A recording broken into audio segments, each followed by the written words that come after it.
Hello friends मु पीके पुणी थर फेरी आपण मान सहित कथा जर्नी विथ पीके सीरीज रो इंट्रोडक्टरी पार्ट रो शेष भाग में आम पहुंची जाइए। भिडियो शेष में आप जानने पाइबे कि मु आगामी दिन में आपण मान सहित कौन सेयार करने चाहूँगी और किपर सेयार करने चाहूँगी जहाँकि आपको हेल्प कर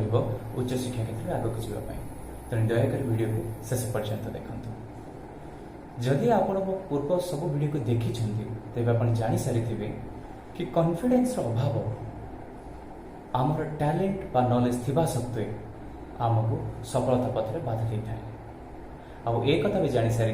कि कॉन्फिडेंस को गेन करने जमा भी कष्ट किसी फील्ड बा फैक्टर रे कंटिन्यूअसली फोकसली जब आम काम करवा तेज अल्प दिन में आम कॉन्फिडेंस को गेन कर पारिबा। तेबे हाँ ता पूर्व आमको आम ब्रेन रे थिबा से करप्ट फाइल को प्रथम डिलीट करने को पड़ो। मु आशा करे आपण माने से प्रोसेस को आरंभ कर सारे। जदि आप जानी ना से करप्ट फाइल गुड़ी कौन तेरे जर्नी विथ पीके 3 वीडियो को देखिए। एबे हमें रेडी से इम्पोर्टेंट फैक्टर बा फील्ड को जानवा पाए चलते आरंभ करवा। आम समस्त लक्ष्य अलग अलग। कहार लक्ष्य डॉक्टर हवा तो कहार लक्ष्य इंजीनियर, कहार गोटे भल टीचर तो कहार गोटे भल बिजनेसमैन। आपण आपणकर लक्ष्य को मन रखी ए वीडियो को शेष पर्यंत देखंतु। आपण जानी जिवे कि आपण को कौन करबा को हबो आपण लक्ष्य स्थान पहुंचबा पाई। मु इन जनरल गोटे एग्जांपल नै आपण मान को सहज रे बुझिया में चेष्टा करिबी। मन करंतु आपण को कोनोसी लक्ष्य स्थान रे पहुंचबार अछि, कोनोसी लक्ष्य रे पहुंचबार अछि। केवल आपण नहंती आपण को पर अनेक से लक्ष्य स्थान रे पहुंचबा में चेष्टा करूछंती, किंतु सेठी पहुंचबा जमा भी सहज। जदि आपण आपनका लक्ष्य सफल होगा चाहती आपण को प्रथमे कौन आवश्यकता रही? आपणकर प्रथमे दृढ़ इच्छा शक्ति आवश्यकता अच्छे। दृढ़ इच्छा शक्ति आपण को प्रत्येक मुहूर्त प्रेरणा जोगेब आगक जावाई। जदि आपण पाखे दृढ़ इच्छा शक्ति अच्छी आपण लक्ष्य पथरे जिते भी बाधा विघ्न आसू सबको सम्मुखीन हो अतिक्रम कर लक्ष्य स्थल पहुंची पारे। तेरे प्रश्न उठे कि आमे गोटे दृढ़ इच्छा शक्ति को किपर पाई आमे गोटे स्ट्रॉन्ग रीजन पाई कारण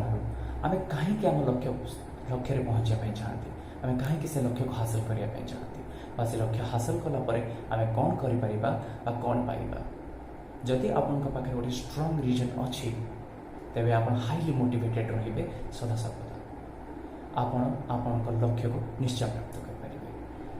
मन करंतु कि आपनक पाखरे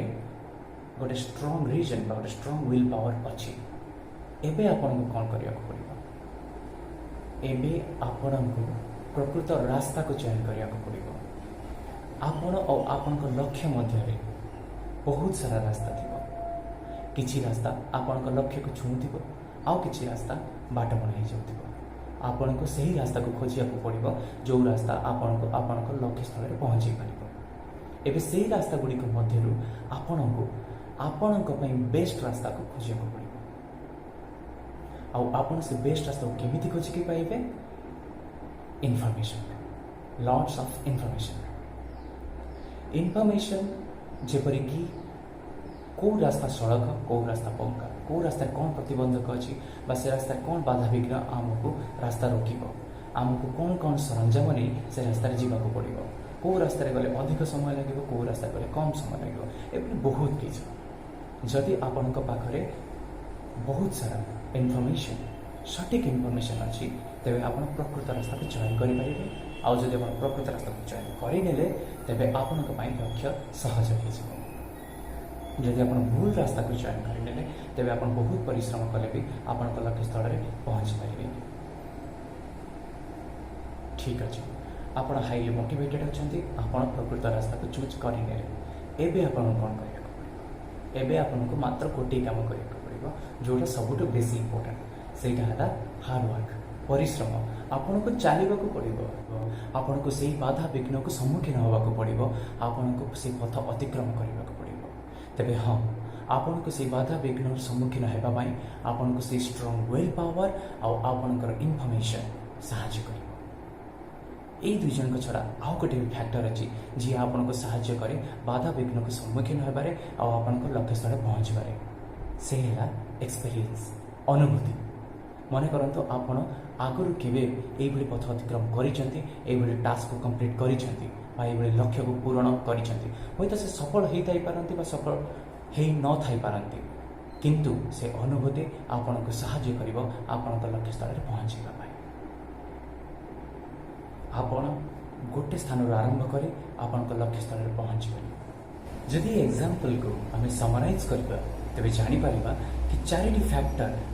हमको कॉन्फिडेंट होबारे सहायता करे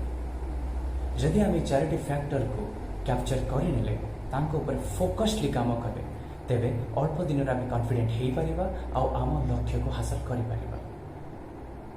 से 4टी फैक्टर कौन फर्स्ट इज स्ट्रांग मोटिवेशन आपणक पाई गोटे स्ट्रांग मोटिवेशन रो बहुत आवश्यकता अछि स्ट्रांग मोटिवेशन किसी भी हो पाए कौन थॉट कौन आइडिया कौन व्यक्ति गोटे भीतर इच्छा किसी भी जी आमको प्रत्येक मुहूर्त प्रेरणा दब आम लक्ष्य पथरे आगे जावाई तेबे आम पाखे जो मोटिवेशन अच्छी से स्ट्रांग कि नुह जानापी आम निजक गोटे क्वेश्चन पचार पड़ो कि आम कहीं से लक्ष्य को हासिल करने चाहूँ जदि तार उत्तर गोटे स्ट्रांग रीजन होता है तेरे जाना कि आम till the end highly motivated रहिबा फॉर एग्जांपल जदि आपण हायर स्टडी रे आगो जावाई चाहते तेबे आपण को निजे प्रश्न पचार पड़ो कि कहीं मु हायर स्टडी रे आगो जावाई चाहूँ आपण को स्ट्रांग आंसर बहुत आवश्यकता अछि जदि नाही तेबे खोजत जदि आपण को पाखे गोटे स्ट्रांग मोटिवेशन अछि तेबे आपण 25% कॉन्फिडेंट हे गले एबे सेकेंड है करेक्ट इनफॉरमेशन आपण को लक्ष्य स्थल में पहुँचे करेक्ट इनफॉरमेशन बहुत आवश्यकता अच्छी फॉर एग्जांपल आपण हायर स्टडी करने चाहते तेबे आपण को जानवा पड़ो कि आपण को इंस्टीट्यूट रे हायर स्टडी करें को इंस्टीट्यूट भल को इंस्टीट्यूट खराब आमको को एग्जाम बा एंट्रांस देवाक पड़ो आमको को बही फॉलो करने पड़ो ये बहुत सारा इनफॉरमेशन आपण को साहाय्य कर लक्ष्य स्थल में पहुँचा गोटे करेक्ट इनफॉरमेशन आपन को करेक्ट पाथ देखो जदि आपन को पाखे इनफॉरमेशन भूल अच्छी आप गोटे भूल रास्ता परिचालित हे आ शेष में आपन लक्ष्य स्थल आप बाट बना और जदि आपन पाखे कौन इनफॉरमेशन ही ना तेज आपन कौन रास्ता ना आपन लक्ष्य स्थल में पहुँचवा जदि आपन हाईली मोटिवेटेड और आपन पाखे करेक्ट इनफॉरमेशन अच्छी तेज आप 50% कॉन्फिडेंट हो एबे आसवा third factor the most important से है हार्ड वर्क आपन को परिश्रम करने को पड़ो आपन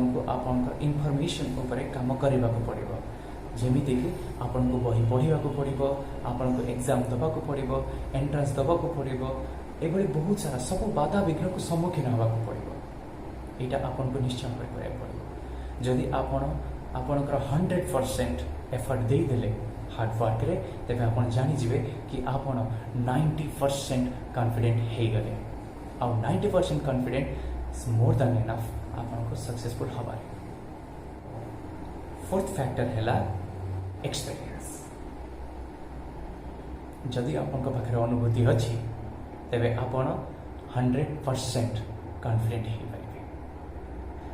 एक्सपीरियंस को आपण दीटा उपाय रे गेन करि पाइबे गोटे हैला निजे करिकि आउ गोटे है जो एक्सपीरियंस पर्सन अच्छा जो मैंने ऑलरेडी से पाथ कवर कर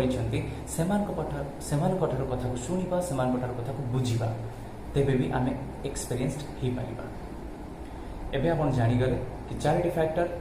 strong motivation correct information hard work आउ एक्सपीरियंस यही 4टी फैक्टर आपन को 100% कॉन्फिडेंट कर पारिबो केवल आपन फोकसली किछि दिन पाई ए मान को ऊपर काम करने को पड़ो जदि आप किसी दिन करेंगे तेरे आप 100% कॉन्फिडेंट हेबे और आपन लक्ष्य को निश्चय भाव में हासिल करें एबे आसिला कि मु आपन को कौ प्रकार साहाय्य कर हार्डवर्क तो आपन को निज को करने को पड़ो मु आपन को मो निज साध्य मते आपन को बहुत सारा इनफॉरमेशन देवा चेष्टा करेंगे जहाँकि आपन को हेल्प कर हायर स्टडी ऊपर को जावाई मुझे जानी आपको जनइबी आउ कि अलग इनफॉरमेशन कलेक्ट करके आपको जनइबी ता छड़ा मुझे एभली किसी पिला सहित कथा करेबी भेट करेबी जो मानकर लाइफ स्टोरी को शुणी जो मानकर कथा को आप शुणी मोटिवेट हो पारे और एक्सपीरियंस गेन करेंगे से आम चारिपाखे अच्छा से जीरो कॉन्फिडेंस लेवल रू 100% कॉन्फिडेंस लेवल को जर्नी कर लाइफ रे किसी कर देखी मु चेष्टा करी से सहित आपन को कथा करने फल आपन से किसी शिखिपारे जदि आपण चैनल को सब्सक्राइब करना दयाकोरी करनी कारण आगामी दिन में मुझे बहुत सारा इनफॉरमेशन आ बहुत सारा लोगों सहित कथा करा थैंक यू नमस्कार।